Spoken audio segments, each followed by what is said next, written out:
the block blast glitch still works in 2025. After that, open the block blast game on your device. Tap on accept. Once you've accepted, tap on allow. Now you'll have this kind of interface. You just need to simply go with the settings option, which will be in the top right. On settings, you may have a replay option, right? You need to tap on replay and then tap on replay again and again until you get a 3x3 block. After that, place the 3x3 blocks in the correct position. Just exactly put the box where it fits and not anywhere else. Now place this box right here and then the other one right here or just here and then this one, and you will have the perfect blast. After that, you'll get this kind of interface.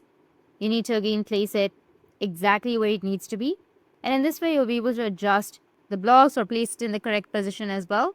Once you go with the perfect blast for 3 to 4 times, then the glitch will start automatically and it will begin giving you 3x3 blocks and 1 2x3 blocks repeatedly. So that's basically how to do a block blast glitch in 2025. And if you have any questions, feel free to comment below. Thanks for watching.